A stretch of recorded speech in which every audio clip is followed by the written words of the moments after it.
Hare. Hare Rama, Hare Rama, Rama Rama, Hare Hare. So we're going to continue reading from Srimad Bhagavatam, Canto 4, Chapter 7, Text 34.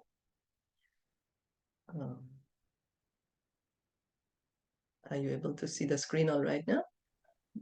Yeah, now we can see. Yes. Okay, cool. Rishaya Ucha Rishaya Ucha Ananvitam Te Bhagavan Vichestitam Ananvitam Te Bhagavan Vichestitam Yad Atmanacharasihi Karmanajyase Yad Chasihi Karmanajyase Vibhutaye Yata Upasedurishwarim Vibhutaye Yata Upasetur Ishwarim Namanyate Swayamanuvartatim Bhavan. Namanyate Swayam Anuvartatim Bhavan. Translation and purport by His Divine Grace, A.C. Bhaktivedanta Swami Srila Prabhupada. The sages pray, Dear Lord, your activities are most wonderful. And although you do everything by your different potencies, you are not at all attached to such activities. You are not even attached to the goddess of fortune, who is worshipped by the great demigods like Brahma, who pray to achieve her mercy. So now how the different personalities are offering their prayers to the Lord. So now this is the sages who are offering their prayers. So they are pointing out to the opulence of Krishna, the opulence of renunciation. That Krishna is everything. He can do anything. He can do everything. His activities are wonderful, but he's not attached. We get so attached. We are so attached. Oh, I want this. I want to enjoy this. But Krishna is Atmaram.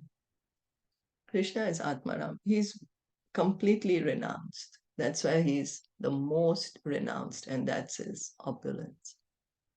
So we are always wanting the mercy of the goddess of fortune. But Krishna is not even attached to her. She's serving him. She is serving him, the goddess of fortune. In Dwarka, the queens of Krishna, they are all described as goddesses of fortune. And what are they doing? They're serving Krishna. They're cleaning like menial servant, even though there is no dirt. They're cleaning. That is the position of Krishna. In Bhagavad Gita, it is said that the Lord has no desire to achieve any result from his wonderful activities, nor has he any need to perform them. But still, in order to give an example to people in general, he sometimes acts, and those activities are very wonderful. So when Krishna comes in the human form, apparently a human form, it's not a human form, it just looks like that. His form is transcendental. Why does he do these various activities? He's doing the duty of a son, he's doing the duty of being a king, a husband, a father, all these duties. He doesn't have to do anything. He doesn't, but he still acts, because he says in the Bhagavad Gita, whatever actions a great man performs, the common people follow. So if Krishna does not set the example for us, we'll say, oh, well, Krishna didn't do it, why should I do it? That's why he does. Although he doesn't need to do anything. He does not require to do anything. He doesn't need anything from these activities, but he does it for us. He's not attached to anything. Namam karmani limpanti. Although he acts very wonderfully, he is not at all attached to anything. Bhagavad Gita 4.14. He is self-sufficient. The example is given here that the goddess of fortune, Lakshmi, is always engaged in the service of the Lord, but still he is not attached to her. Even great demigods like Brahma worship the goddess of fortune in order to win her favor.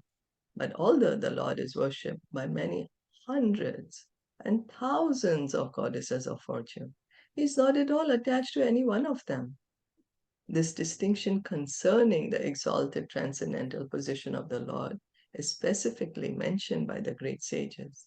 He is not like the ordinary living entity who is attached to the results of pious activities. So the sages are pointing out, Srila Prabhupada is pointing out that we get attached to the result of our pious activities because we know when we are doing pious activity, oh yeah, I want this result. Why? Because then I will get greater opulence, I will enjoy more, I will not suffer. But Krishna is not doing his activities for that reason that, oh, I'll get some pious credit and I will enjoy and I will not suffer. No, he's the lawmaker. He's the one who's made this law of karma. He's on the transcendental platform. Transcendental platform.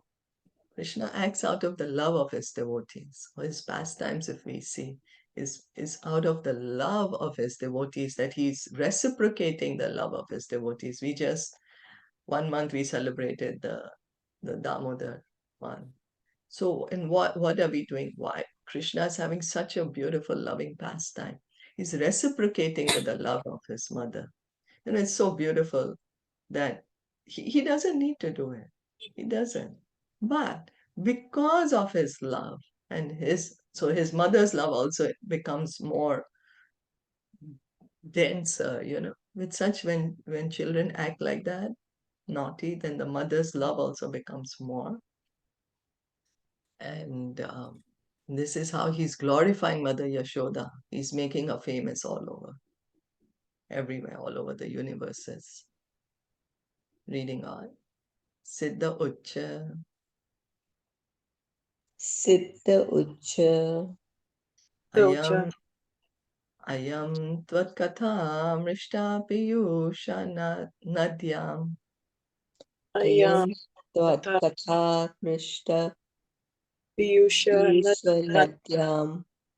Manovaranaha Kleshadavagni Manovaranaha Kleshadavagni Datta. Sharto Avagado Nasam Sasmaradavam. Sarovagato Dastam Smaradavam. Nanishkramate Brahmasampanavan Naha. Mati Brahma Sampannavan Na. The Siddhas pray like an elephant that has suffered in a forest but can forget all its troubles by entering a river. Our minds, O Lord, always merge in the nectarian river of your transcendental pastimes, and they desire never to leave such transcendental bliss, which is as good as the pleasure of merging in the Absolute. The statement is from the Siddhas, the inhabitants of Siddhalok, where the 8 kinds of material perfection are complete. The residents of Siddhalok have full control in the 8 kinds of yogic perfection, but from their statement it appears that they are pure devotees. So Srila Prabhupada is explaining to us the Siddhalok. There is a planet where all the Siddhas live. Now, who are the Siddhas? They are the yogis who have gotten this 8 kind of mystic perfections. That they can become lighter than the lightest, heavier than the heaviest. They can make one planet. They can expand themselves, I think, 7 times. Like this, there's 8 kinds of siddhis. So they are the ones who are allowed to live in this planet called Siddhalok. But Prabhupada is pointing out that here it seems, by what their prayers, that they are pure devotees. They always merge in the nectarian river of hearing the pastimes of the Lord. So the pure devotee, he takes great pleasure always in hearing the pastimes of the Lord. He's always hearing and chanting. The pure devotee, that's all he does. All his activities are to glorify the pastimes of the Lord, glorify the names of the Lord, remembering the Lord, So similarly, there is a statement by Prahlad Maharaj that those who are always merged in the ocean of the nectar of describing the Lord's pastimes are liberated and have no fear of the material condition of life. So the pure devotees, they are always engaged in glorifying the Lord, hearing, chanting, and they are experiencing a great transcendental bliss. Great transcendental bliss. As we read that one of the characteristics of pure devotional service, we just read a few days ago in Nectar of Devotion, gives great transcendental pleasure. This pleasure is beyond the material pleasure that we are used to. We are always seeking pleasure. Ananda mayobhyasat. We are pleasure seeking. Don't want to suffer. That's the nature of the soul. The nature of the soul is to always feel this pleasure. So the pure devotees are feeling this great transcendental pleasure when they are hearing, chanting about the Lord. They have no fear of material condition because they've completely on the liberated platform. When we have the higher taste, we give up the lower one. We don't need the lower one. When we have a better thing, we don't want to have the lower thing. So the example is given of an elephant who suffered in a forest and who enters into a river for relief. If persons who are suffering in the forest fire of this material existence will only enter into the nectarian river of the description of the pastimes of the Lord, they will forget all the troubles of the miserable material existence. So a very nice analogy is given that the elephant, now there's a great forest fire, and then how does he get relief from the heat, from the fire? He enters in the river, cools down immediately. And so similarly, this material world is called Bhava Mahadavagani, great forest fire. We like to enjoy in this material world. We are so attached to this material world. We are attracted to this material world. But it's described as a great forest fire. And then how can we extinguish this forest fire? Here is written that we hear the description of the pastimes of the Lord, and we'll completely forget. And also in Shikshastakam, Lord Chaitanya points out Bhava Mahadavagni Nirvarpanam, that by chanting the holy name of the Lord, this great forest fire, we are suffering in this forest fire of material existence. This forest fire is extinguished. When there's really a forest fire, no amount of we manually try to extinguish the forest fire with some extinguishers or something. It really does not help. What really helps immediately is if there's a big downpour of rain from the skies above. And so this holy name is like that. When we chant the holy name, then it extinguishes this forest fire. So they will forget all the troubles of miserable material existence. The Siddhas do not care for fruitive activities such as performing sacrifices and achieving the good results. They simply merge in the transcendental discussions of the pastimes of the Lord. That makes them completely happy without care for pious or impious activities. So why do we act? What do we want? Why are we doing anything? Okay, we do our duty, we do this, I want this. Why? Because I will enjoy this. But why? Because I will be happy.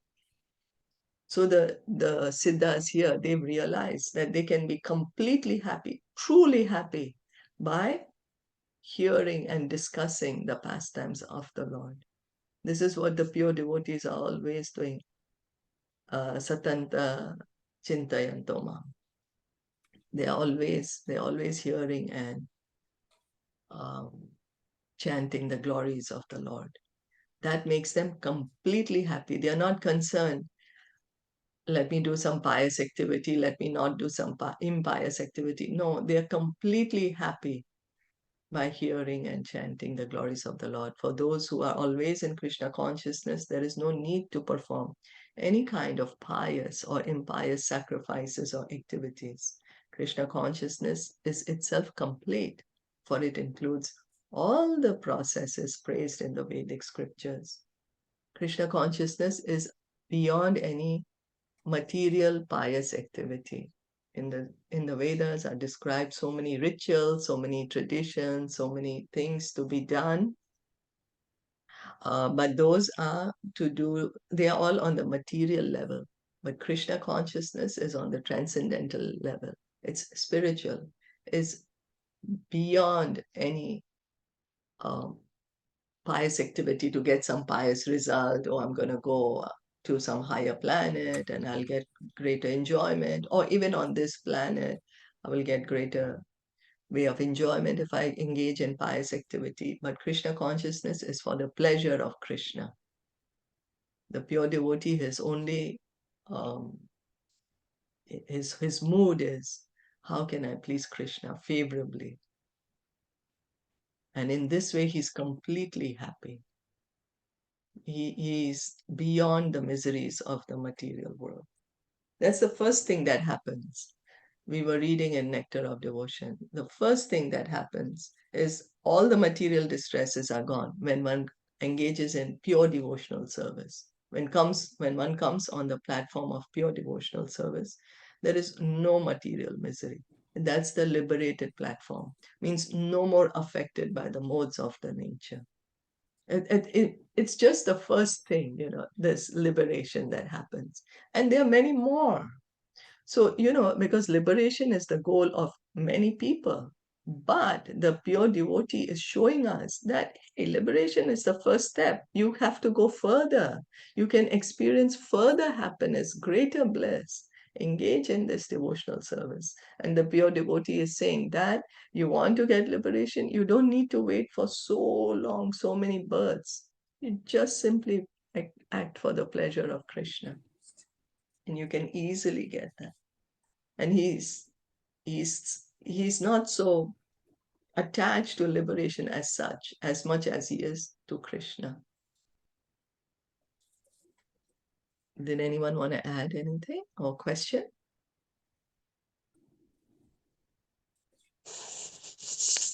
The siddhas, they had that mystic powers, but in spite of that, like, it has nothing to do, right? They were still engaged in devotional service, Yeah, right? these siddhas appear. Yes, these siddhas who are speaking, Yeah. they are pure devotees because they are saying we have so much transcendental pleasure just hearing the pastimes of the Lord.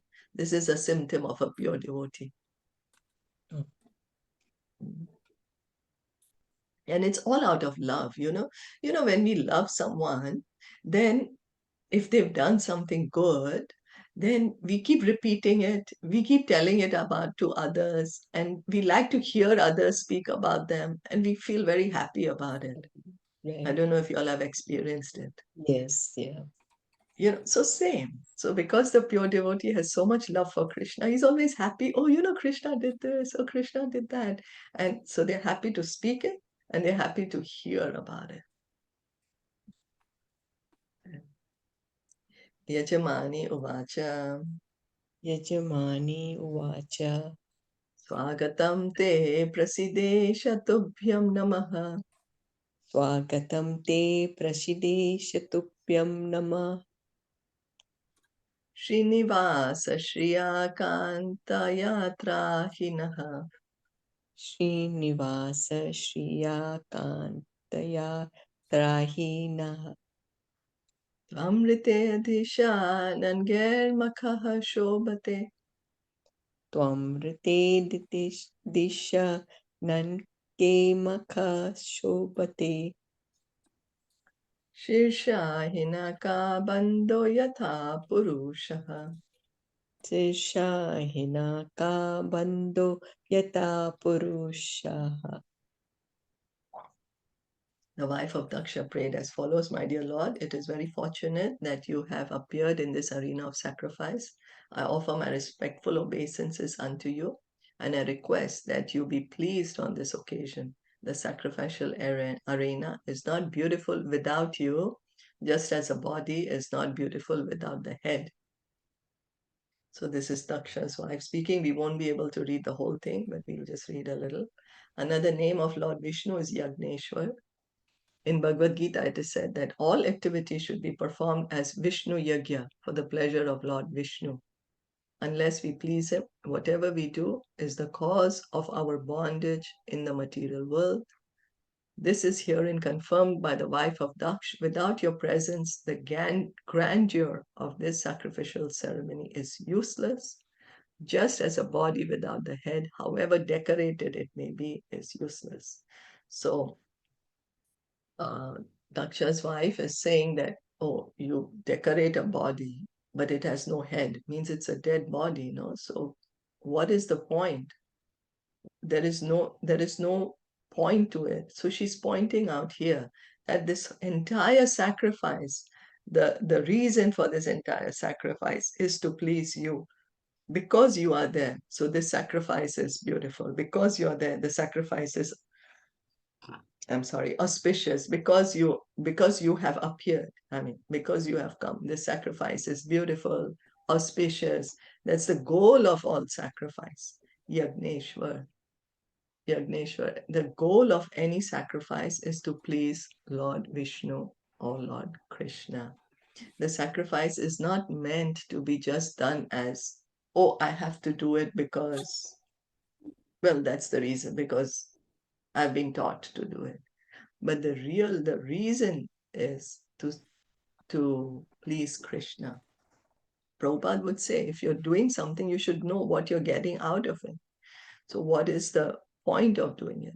To please Krishna. Krishna says in the Bhagavad Gita also that perform all your activities for my pleasure.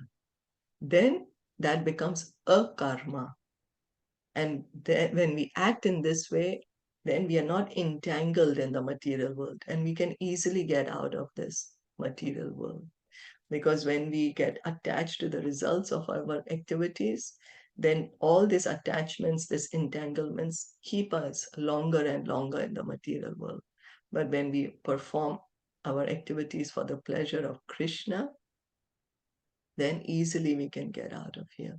It's easier said than done, but what we can do is practice and connect our activities to Krishna. Try to remember Krishna in all the situation and continue to hear and chant. So, did anyone want to add anything or comment? All good. Okay. Srimad Bhagavatam ki jai, Srila Prabhupada ki jai, Gaur Bhakta Vrinda ki jai. Hare Krishna. Thank you so much for listening and joining in today.